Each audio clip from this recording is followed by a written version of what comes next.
The origin for the Iowa-class battleships comes from War Plan Orange, which was an interwar period plan devised by the United States Navy and Army, which envisioned a theoretical war with the Empire of Japan as they were the most probable next enemy. To summarize the involvement of battleships in War Plan Orange, the idea was that the bulk of the United States Navy would form their battle line along California and Hawaii, then sail and secure the Philippines and Guam from Japan. After securing those locations, they would then sail north towards Japan and force the Japanese Navy into a battle line with the likes of Tsushima or Jutland in mind, eventually culminating in a large naval battle where the United States would become victorious. A significant issue with War Plan Orange that the United States Navy was aware of was the speed of the main battle line, which was limited to around 21 knots thanks to the battleships being produced as slow war monsters. Every other major naval power was well aware that the United States Navy's battleships were on average slower than their competition, and the Japanese placed special focus into this when developing their latest generation of heavy cruisers, light cruisers, and destroyers. At the time, though the United States had no confirmation of it, they also theorized that the Japanese would detach the Kongo class with these special attack forces.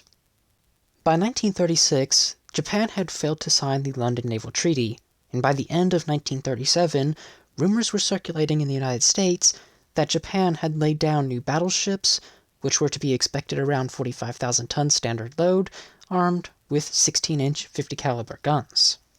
Of course, these rumored battleships would end up being the Yamatos, with a standard displacement of 69,000 tons and armed with 9 18.1-inch 45 caliber guns.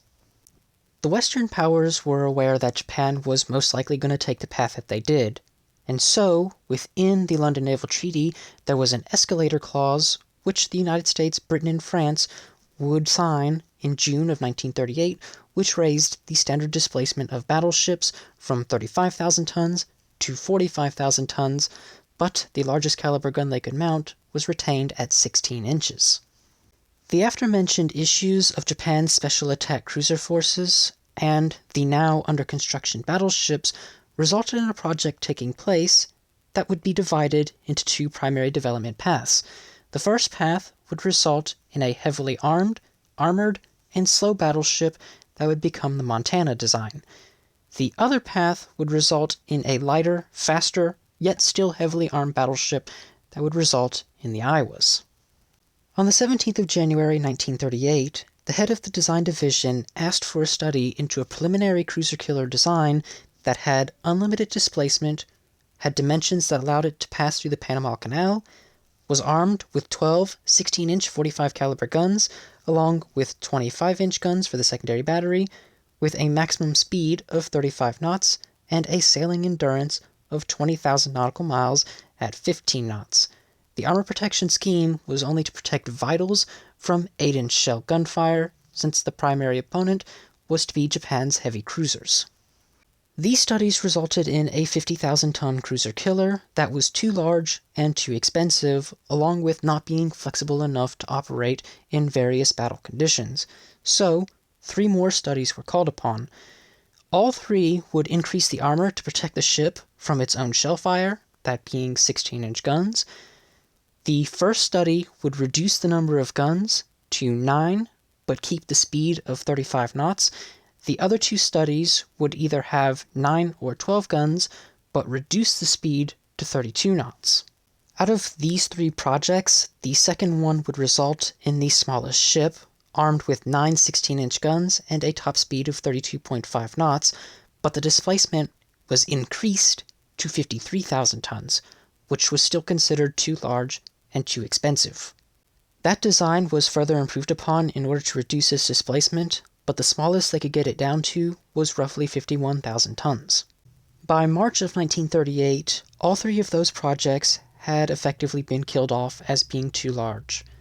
So, the design division decided to work backwards, using the 35,000-ton South Dakota design as a foundation and figuring out how to make the 27-knot speed increase to 30 knots without exceeding the 45,000-ton limit of the London Naval Treaty.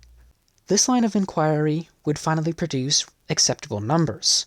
Stretching the South Dakota's hull to 800 feet and installing a propulsion system that could produce 220,000 shaft horsepower resulted in a ship of 40,000 tons standard load with a maximum speed of 33 knots. So, this design gave the United States Navy a 5,000-ton buffer zone. By the end of March, further development on this proposal was approved, which ultimately resulted in the freeboard all across the ship being increased, which raised the standard displacement to 43,000 tons. And on the 14th of April 1938, the General Board directed that the new battleship project use the older 16-inch 50 caliber gun, which was left over from battlecruiser and battleship projects that were canceled in the 1920s, rather than the new 16-inch 45 caliber gun, because the 50 caliber gun was ballistically superior to even the proposed 18-inch gun that the United States Navy was investigating at the same time.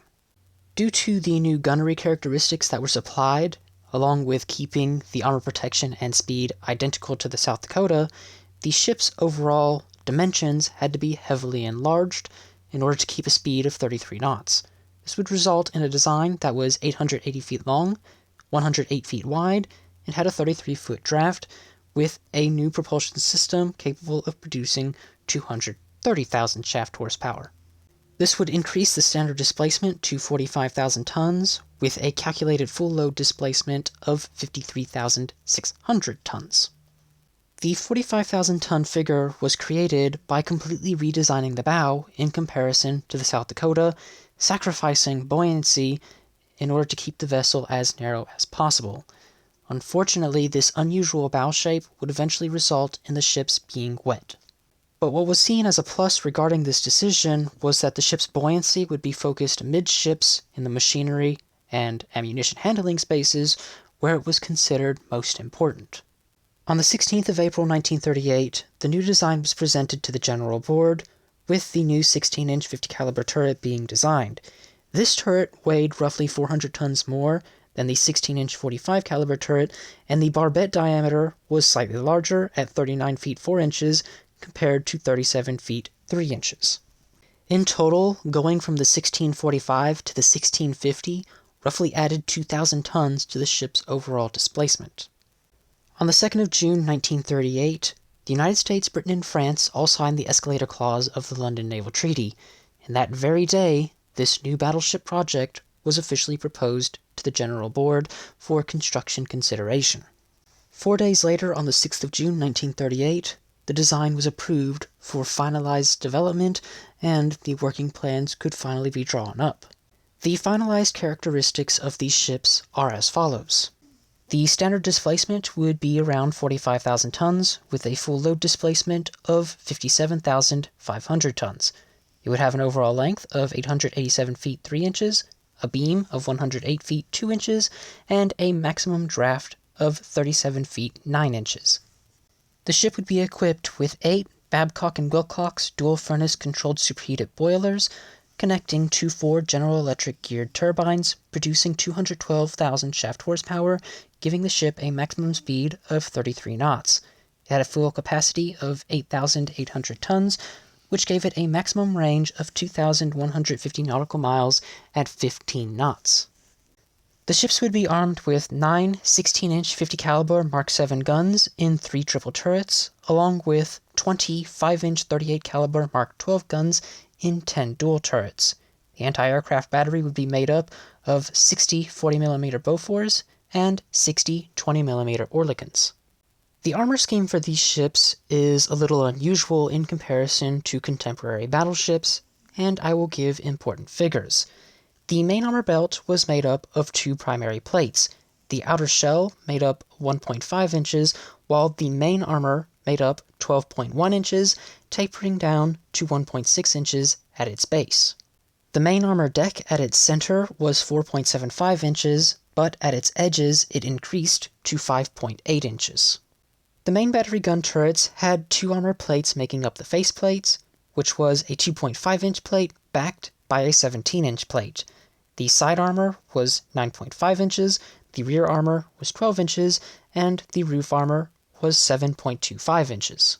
The barbettes above the armored deck had a maximum thickness of 17.3 inches on their sides and a minimum thickness of 11.6 inches on the front and rear. Finally, the conning tower was protected by 17.3 inches of armor, with a 4-inch floor and a 7.25-inch roof. The expected complement would be around 2,500 men. On the 27th of June 1940, Battleship 61's keel was laid down at the New York Navy Yard. The ship was launched on the 27th of August 1942 and commissioned on the 22nd of February 1933, being named Iowa. Battleship 62's keel would be laid down on the 16th of September 1940 at the Philadelphia Navy Yard. It would be launched on the 7th of December 1942 and commissioned on the 23rd of May 1943 as New Jersey. Battleship 63 was laid down on the 6th of January 1941 at the New York Navy Yard.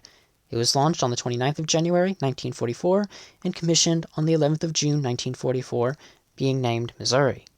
Battleship 64 was laid down on the 25th of January 1941 at the Philadelphia Navy Yard. It was launched on the 7th of December 1943 and commissioned on the 16th of April 1944, being named Wisconsin.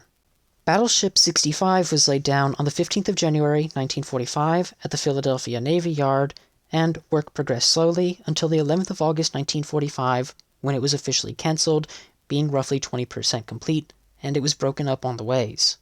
It was named Illinois. The keel to Battleship 66 would be laid down on the 6th of December 1944, but over the upcoming years, work would go on and off until the 20th of January 1950, when it was floated out of dock. Work would never resume, and it would be sold for scrap. The ship was preemptively named Kentucky.